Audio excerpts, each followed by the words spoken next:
Hey, what's going on everybody? Boilon here, and in today's video we're finally getting to a deep dive stat review of the Invaders team, especially with Iron Fist World War II coming around the corner on Friday. I thought it was prudent for me to finally do this. So what we're going to be doing is we're going to be taking a look at all 5 of the members of the Invaders team.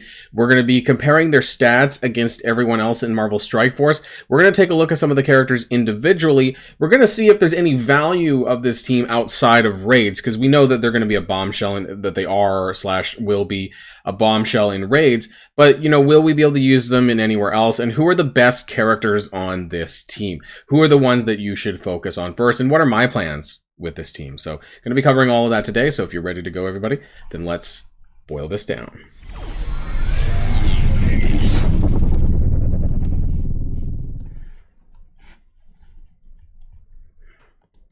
So I have done this for other teams in the past. Some of you who follow my channel quite a bit will probably have recognized these sorts of tables before. And so this is going to be for the Invaders team. And when you see the numbers on the stats table, this is based on currently level 90, 7 yellow, 5 red, blue ISO 3, gear tier 16, and Stark Tech 25%. Self-passives are included, but the ones that are specific to raids are not, so I have noted them for each of the characters so that, you know, the stats will be a little bit higher inside of raids because that's their primary focus. So why is it 7 yellow, 5 red? And that's just because some of these teams do contain rework characters. I know that nobody's going to have 7 yellow, 5 red of the new characters unless you're spending a lot, but nonetheless, I kind of want to just use it as a base point for all the characters so that you could see, you know, where they line up with each other. Blue ISO 3, currently for now, maybe at some point will be Blue ISO 4. Gear Tier 16, I used to do this at Gear Tier 15. I think it's safe to add 16 now. I think it's not too difficult to do that. So that's why I'm doing this. And I'm not even at level 95 yet, so stats are not based on level 95 yet. So I want to start off by talking about Nick Fury, and this is in no particular order. It's not based on the releases or whatever, because I have them in not the entirely right order, but it doesn't matter. So Nick Fury was the one main rework that happened with this team. He is a legendary character, which means that you do need to unlock him via Kree minions. So that part sucks still, because still to this day, they have not actually changed that to regular Kree characters or something just a little bit easier, because nobody wants to farm Kree minions, especially if you're a newer player. This really, really sucks. So let's take a look at his stats, and it's not bad, but it's pretty average. It could have been a bit better, but it's not the worst. So his health is top 65. It's equivalent to Deathlock. His damage, he's only got like his basic for damage anyways, so that's not a real big deal, but it's equivalent to Dark Beast. His armor is actually pretty good, but that's because of his passive, which will be in the notes here down below. Top 40 for that. His focus is terrible, but he's not landing any debuffs, so that's not really important either. And his resistance is top 20. So the problem with Nick Fury a little bit is that, you know, his speed sucks. So luckily he has mechanics in his kit that gives him speed up, so that really helps, because 99 is actually pretty bad. Anything actually under, I would say, 110 speed is pretty poor, but as long as the team has ways to get turn bar or speed up, that's fine, which is what happens with Nick Fury, right? And he can spread that to the team, so it's not a big deal too much. As a standalone character, sometimes it can suck though. But he does get on-spawn turn bar with the Invaders now, and he does give 10% armor and 30% resistance to the rest of the team, which is evident of why his stats are so high in those categories. You know, resistance and armor is pretty good, all things considered. And he gets a lot of assists. So a lot of us are probably using Nick Fury right now. If you're not, you should be, because he is super good. I haven't bought any of the new Invaders characters, so currently, as of recording this video, I only have Cap and Nick Fury unlocked. And I'm using them in the Doom Raid skill at, there's plenty of content creator videos that showcase this as well. And so Nick Fury on his own had a really good rework, because his minions are just so nuts now. Especially the shield operative in raids, that basic turn bar, I think it's 25% on basic, which is really good. And because of Nick Fury's assist calls, you can actually call in the operatives on other characters' turns as well to get additional speed bar down. Also, shield security has a speed down basic. So everything is pretty good. And those minions actually are fairly beefy, you know, for summons, you know, which is really, really nice. So Nick Fury definitely On this team, actually, because you can get him fairly easily to 7 yellow compared to the new characters, which you won't, you know, I think is really good, and I think he's worth your investment. We'll talk about that towards the end in terms of who I think is the most important to invest in first. But I did get a 6 red for Nick Fury, and I think that's really awesome. Let's talk about Cap. So Cap World War II, he is pretty mediocre. Like, his stats on his own is pretty mediocre. Keep in mind also for uniques, both Nick Fury and Cap require superhuman strength. Or the old SO2 serum, you know, basically. And yeah, his stats are average at best. So his health is equivalent to the new reworked Hela, damage to Wong, armor to Magneto, focus to Deathpool, resistance to OG Cap. Speed is 100. So again, stats vary across the board. For a new character, it's honestly a little bit disappointing. Frankly, even in the health category, it's a little bit disappointing, but he's a controller character, not a protector by any means. His passive gives plus 20% max health outside of raids, but it gives 60% in raids and to the rest of the team. So that 60% is really going to buff up this number. I'm just a little bit disappointed, maybe because 20% is not a ton, and I'm surprised that he didn't have higher than a top 50, even with that 20%. But hey, that shows that his total health, his health totals are not super high. He does get on spawn for ability energy for the full team on adjacent allies. So when you get the full team, making sure that he's next to specific characters that need that full energy, you know, because that's a lot. That's like basically Magneto's passive with the Death Seed, except for he's also giving it to other characters as well. So it's going to be very important with who is next to Cap when that full team is announced. When the full team is realized when Iron Fist comes out next week. But other than that, yeah, I don't have a ton else to say about Cap. You know, he's there, right? Like, I'm not saying he's bad. It's just he's not great. As far as stats go on paper, you know, there's a lot of better other characters. His kit's okay. You know, he's got the tank all that, like, you know, puts offense down and stuff like that. And, you know, the special is more kind of support, kind of Buffy. He really should have been a support character, frankly, more than a control character, in my opinion. But it is what it is. So let's move on to some of the more exciting characters. And again, this is in no particular order because Iron Fist isn't even out yet, but that's just where my table landed. So Iron Fist World War II, he's coming out on Friday. His unique is Judas Bullet, so that's good. It's unique to this team. It's not overlapping anyone. His health is not bad. Actually, his health is slightly better than Cap, even though Cap's got the health passive and Iron Fist doesn't, which means that when that passive gets translated to Iron Fist, that he's going to have even more hit points than Cap. And so he's equivalent to Nemesis. His damage is not he's a support character, so I don't expect super high numbers in these categories. Top 75 for Wong, equivalent to Wong, that is, for damage. His armor is top 25, pretty good. And his resistance, top 30. His focus, not so great, but so you might want to put a skirmisher ISO if you have low stars for him, possibly, for, you know, because those are not super great numbers. And if I'm not mistaken, I don't believe anyone on this team actually has a focus passive. So that may be a slight issue for people who have low stars for these characters, because landing the skills might be a little bit tricky. He's at speed 104, which again is kind of below average, but Nick Fury kind of helps bolster that a little bit by having speed up for the team. So what does he do? Well, his passive does give 20% armor to the team. That's on top of the 10% you get from Nick Fury as well. So that's why he's a top 25 armor rating. And he gives 60% armor total in raids to the team. So that's a lot. And that means this top 25 is obviously going to go up even further. But this is just top 25 outside of raids. So again, all of these passive numbers are outside of the raids. So it's just going to go up even further. On spawn immunity to the whole team with the full team. So often what that means is basically it says 4 or more characters, which means the full team has to be assembled in order for that to work. I don't know why that says 1. Probably meant to be an exclamation mark. Let's talk about Bucky. Oh yeah, so Iron Fist overall, he's a support character. He heals. He does other things as well. He is important, but I wouldn't say he's the most important. I would put his priority in the middle, but we'll talk about that when I kind of go a 1, 2, 3, 4, 5 across the characters. So Bucky. This is where things get interesting. He's what I would say is more of a glass cannon based on his stats here, and it's quite interesting. So top 100, he's a blaster character. This really isn't that surprising.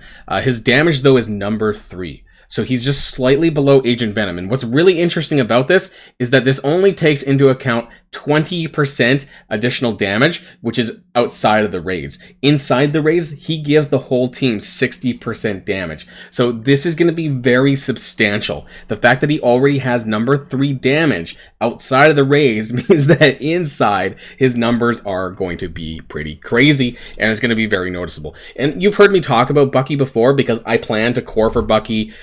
If I haven't already done so, I mentioned that once the event for the Sunday event, you know, I'm going to be pulling this orb. I'm recording this before Sunday, so I will be pulling this. I want to get Bucky to 5-star because I think he's going to be very impactful. He probably already is. I've seen a couple of content creator videos, you know, saying that Bucky's amazing. And so that's because his damage stat is so high. He's going to be the main main damage dealer, used to MMO terms, on this team. The rest of his stats, very typical of a glass cannon though. So armor top 95, resistance top 90. In fact, I think they just copy and pasted the stats from Agent Venom, because you can see that they're pretty much identical. In fact, I think they are identical in a lot of cases. That's exactly the same number for Agent Venom. So he does have the damage passive for the team. This is really important, like I said. So having him and having him upgraded is going to be very important. His unique, though, is Unstable Cloth. So that's not too big of a priority. I don't think there's that many characters, important characters, G16 and above, that use Unstable Cloth. Let me know if I'm wrong in the comments down below. I don't remember everyone who uses that, but I think it's a pretty safe unique that you should have been able to save up some of those by now. And so Bucky is going to get some of my gear as well. Union Jack. So let's finish. I don't know what I was saying. Finish with Union Jack. So he's a blaster character, but his stats are not as good as Bucky, in my opinion. And for what he needs to do, I think that Bucky it just kind of inches out over him. So he's a top 125 for health. This is equivalent to Psylocke. His damage for a blaster is only top 45. This is equivalent to Shang-Chi, but Shang-Chi, you know, his ult does additional numbers with positive effects and things like that. So there's ways to scale him up. Union Jack, on the other hand, you know, it's not as high as Bucky, right? It's not even top 20. So it's a little bit further back there. His armor focus, and he has good focus. That's good. Armor, focus, and resistance, though, otherwise more broadly, is kind of average. Speed of 107, again, not super important because Nick Fury will find ways to boost them up. But he has a similar charged mechanic to Bucky, sorry. Not Buffy, I was about to say Buffy. Both characters have a charged mechanic. I think that Union Jack is going to do less overall damage, though, based on the stats and based on the numbers. However, he does bring the crit chance passive, which is really important. So 25% crit chance outside of raids, 50% in raids to self and all invaders. So this is really important. 50% crit is really good, you know. So I think that when the characters get higher up, you know, taking ISOs like Raider and Striker will be of value here because of that crit chance, and which means that if you do want to use a Raider ISO, that's going to bump that crit chance even more. And so that might propel Union Jack a little bit further up. But I think from now, you know, until you get high star levels on these characters, I think that Bucky is probably going to be your best damage dealer because they give that flat 60% damage bonus in raids. So what's my rating for all the characters in general? I think that my first priority actually is going to be Iron Fist. Or sorry, not Nick Fury. I was looking at Nick Fury. So Nick Fury gets number 1. And what that means is because, you know, I think that you should prioritize your resources first into Nick Fury. There's 2 reasons for that, and I mentioned this before, is that both him and Cap have superhuman serum as their unique. And I think that Cap, for most free-to-play players, are going to have lower stars on him. So I would focus your attention on Nick Fury because he's very good. His summons are really great, and you're going to see that kind of like manifest with those summons as well to help you get through the raids. And so the fact that the growth of the stats are going to be better when they have more stars. And so Nick Fury gets my number 1. Number 2 is actually going to be Bucky, because I plan on pulling some core orbs for him. The event that has for his release, you will be able to get 4-star free to play if you are highly engaged in that. So I'm hoping that with the orbs, I'm able to get him to 5-star at some point, and that would be really, really nice for the amount of damage that he puts out. Thirdly, I'm actually going to be doing Iron Fist, because I think as a healer, did I just get a date? That's weird. Okay, I'm going to do it over here. 3 for Iron Fist. So he's going to be my 3rd character that I'm going to be building because he's also the healer. I want his health to be a bit higher. I want to make sure that I get his stats up so that when he does need to do healing actions, that it does actually matter. As far as damage, I don't expect him to pull out big numbers, but nonetheless, I normally have support characters sort of in the middle. I know Nick Fury's a support character, but he's also a summoner, so I think that in that case, you're going to get more value out of that. Fourth is going to be Union Jack, and that's because we need more damage. Right, and so it's just a lesser version of Bucky, in my opinion. I just think that while he's going to be useful, I don't think he's going to be as useful as Bucky. Number 5 is going to be Cap, and the reason for this primarily is because of his low star values that I have so far on the team without spending, but also because he doubles up on the unique for Superhuman Serum. So he's not my top priority for upgrades, and he will be in this instance probably the last. I do have him up to level 87 already, though, in terms of my invaders. I don't have Union Jack unlocked as of yet, but yeah, you can see my Nick Fury is level 93. Oh, Cap is 89, but he's still a 2-star, and it's not bad. It's just that you know, his stat growth is not as high. I mean, like 93 Nick Fury, I'm almost at 230k, Cap's at 107. So it's just, without the stars, I can't really progress too much further on his power, and you're going to see scaling better on characters with higher stars. So for me, that's going to be Nick Fury and why he is the first priority. Now, what do I see in terms of value for this team outside of raids? You know, it's almost the same as when I asked it about Rebirth, you know, and so I could bring up, if I could get to my window here, it's kind of similar to Rebirth in a lot of ways. What am I doing with Rebirth? They're both heavily powered raid teams.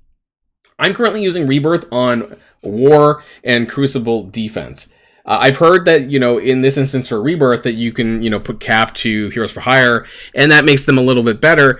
But nonetheless, for Invaders, I don't know. Offensively, with the full team, will it be able to beat any other teams? I'm not sure. They're obviously not arena meta, but you may be able to get some value out of War and Crucible with them. Some people are already using Nick Fury actually standalone because he can spread speed up on spawn, and that he's been vastly improved on his kit overall and his base stats. Some people are using him in hybrid teams just standalone. And so if that's the case, then that may end up breaking the team, and you won't see a lot of value in this team outside of raids, unfortunately, despite the amount of resources being put in. But nonetheless, this is going to be a team that you're going to want to spend a lot of resources in. You're going to want to build them up at least to level 90, in my opinion, because the incursion raids are going to be around the corner, and they're going to be an important milestone for players to get gear tier 17 mats, the new orgs that's going to be coming out with this raid. So you're going to need to build this team, and it's unfortunate that they're kind of pigeonholing teams a little bit more, especially after Rebirth, that, you know, while their value is super high in the raids, you're not getting as much value out of them in other game modes. And maybe that's intentional so that they could sell the other game mode teams, whether it's for War, whether it's for Crucible, because if raid teams are all around super amazing everywhere, then what's the reason to buy these other teams, right? So that's part of it, I think, in my opinion. But let me know in the comments down below what your thoughts are. Have you already been using any of your Invaders characters in, you know, groups of 4 or 5 in other game modes? Let me know that too, because, you know, I don't spend on these characters, which is why I'm usually picking them up a little bit late than everyone else, at least in the free-to-play realm. I, you know, have to wait until they become available to me. So that's the end of this video, everyone, and until next time, stay safe and healthy, and I'll see you all later. Boilon signing out.